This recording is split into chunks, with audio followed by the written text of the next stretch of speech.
G'day guys, absolutely freezing, horrific day here in Sheffield, Tasmania.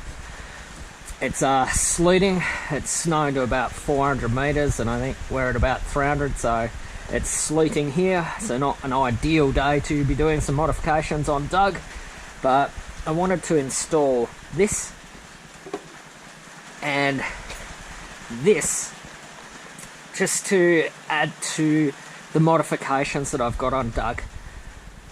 The air inlet to a standard EFI 500 runs from here to here. It's exceptionally long, it's not ideal, so I want to install this 45mm pod air filter I bought straight onto the EFI unit.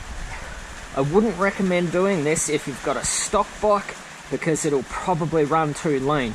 Just remember, I've got the Powertronic unit on map 2, which is designed for mid-modified Royal Enfield 500s, so ultimately it'll be able to deal with it, and I think it'll run better.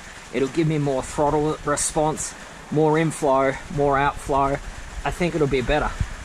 This is just a crankcase breather, and I think it'll just look cool. It'll add to that modified look to Doug. Let's get onto it. I don't really know what I'm in for doing this.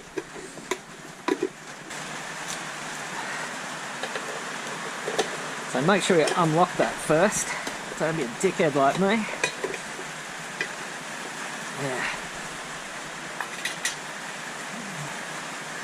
So I reckon if I just use 10mm sockets, I might be able to get these out of the way quickly. Create some room.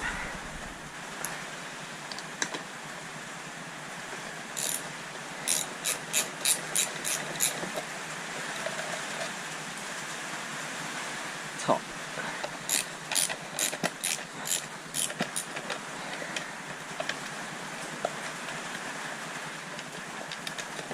Cool, that was easy.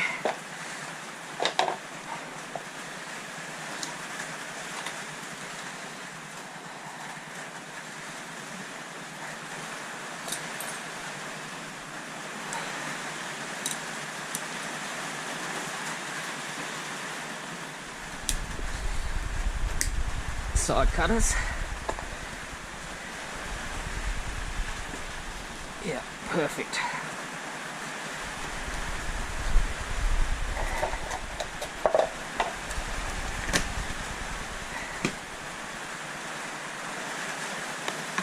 It's 12. Yes.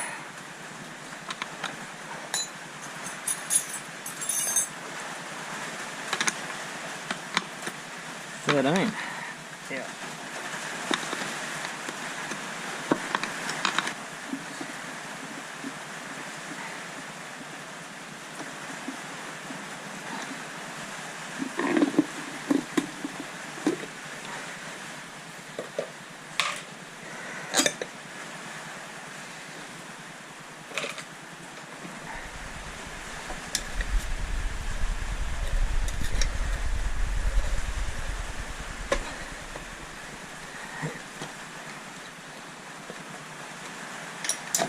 Out of the way.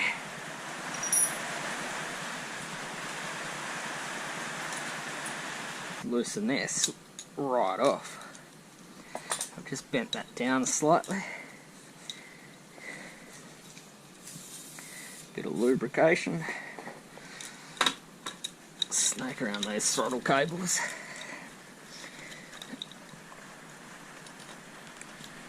Boom.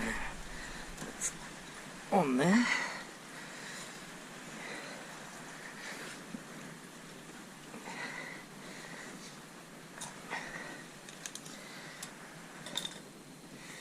These, they fit, but they're very, very difficult to get to clamp down.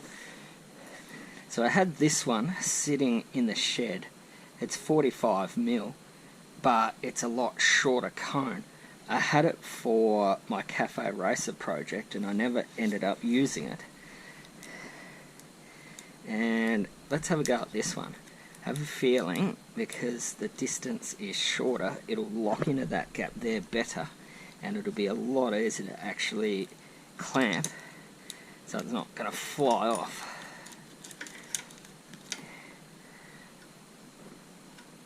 Yeah, perfect.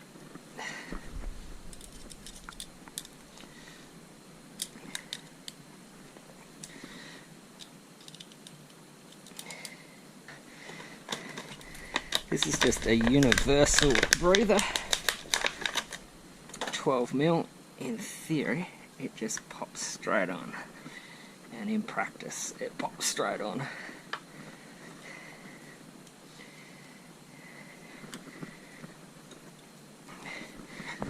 So, let's put everything back together and start it up. Belt back on.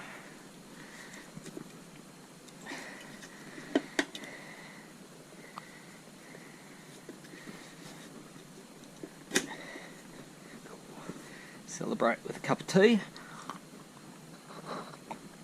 But realistically,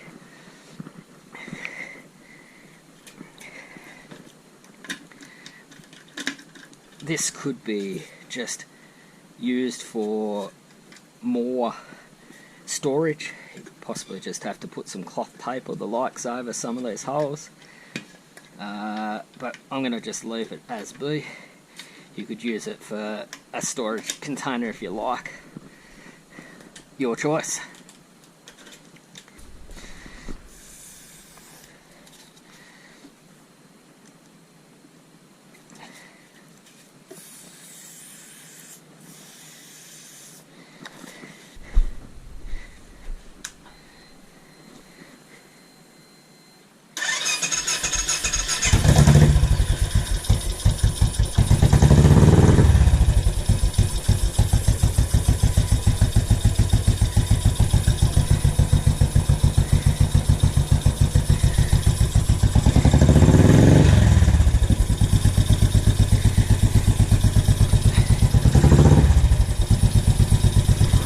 We might just let Doug warm up and we'll take it for a ride and we'll road test the pod filters. Back with you in a second. So guys, welcome. I'm road testing the crank case breather and the pod air filter. Just before we take off, one thing I'd recommend is that if you're using pod filters, use some oil spray on those pod filters. It's a really important part of the filtration process. It helps catch the debris, and if it's catching the debris, it's not going through your engine. Beautiful view there, Great Western Tiers, Dog's Head Hill. It's about to sleet again, so we'll just get back home. Whoop.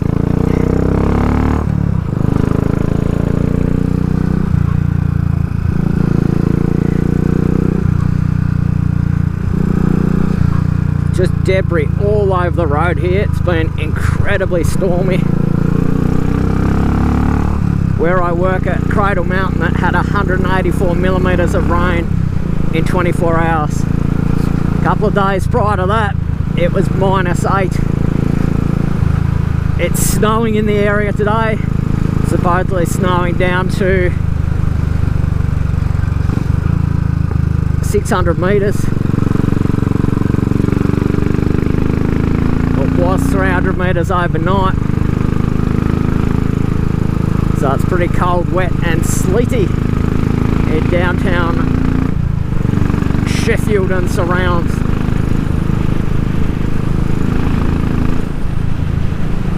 So already in the first couple of 100 meters,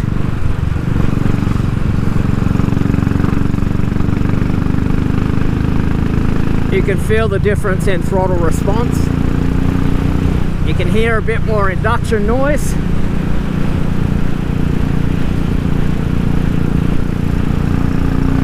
And on the positive, we're not getting much popping on the D-cell, even as I rev match.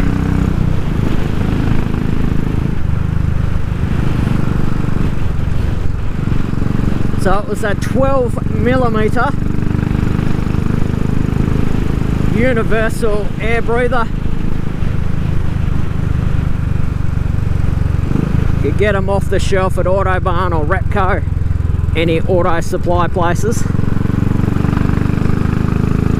And I experimented with two pods, both 45mm neck, one long, one short, and I found that the short pod worked so much better.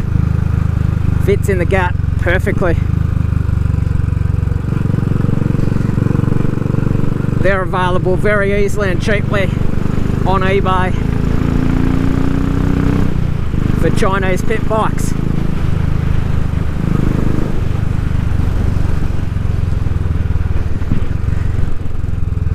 So for emissions, the crankcase vents into the airbox.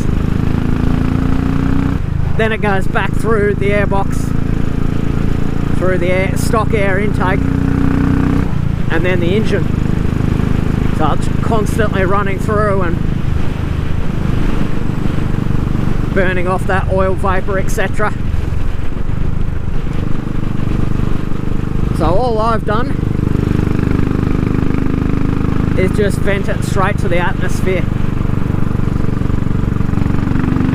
which is pretty common modification on both bikes and cars.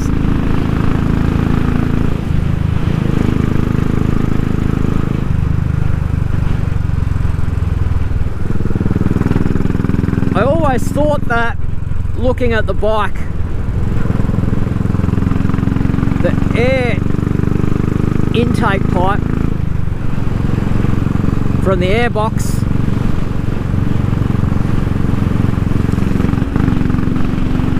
to the throttle body was exceptionally long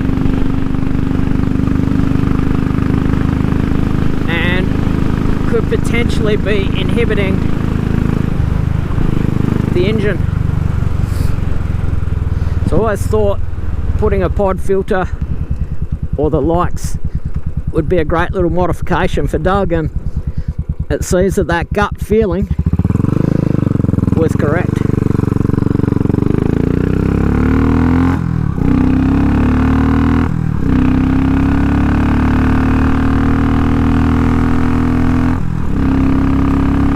So none of these modifications are at all designed to make your classic 500 a sport bike. Just help you get the best out of this great machine, make it perform better. This one ticks a few boxes. I can feel increased performance by my seat of the pants dyno. I get some cool sounding induction noise.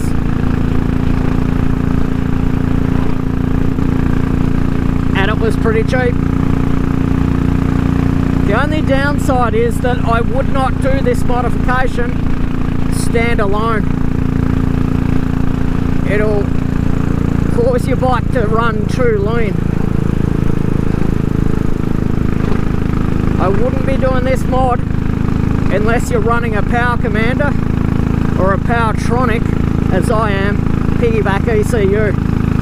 It's just flat out going to run too lean, and your bike's running too lean, it'll cough, it'll splutter.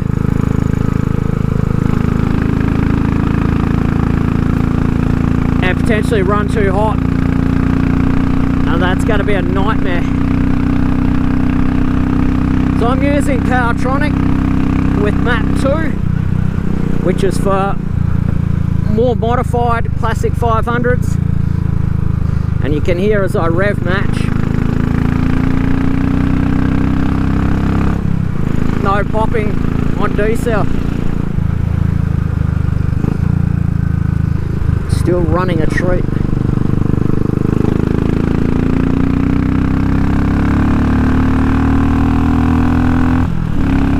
Torque, throttle response seems to be improved.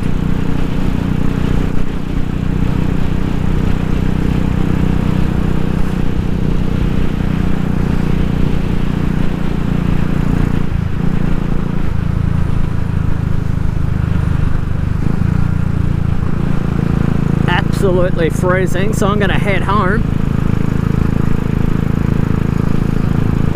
But a successful modification.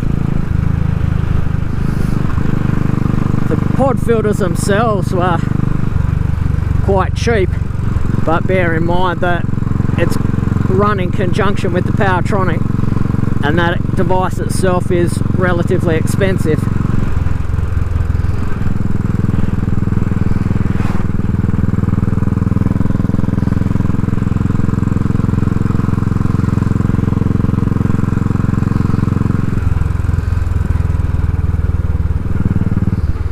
As we come back into Sheffield,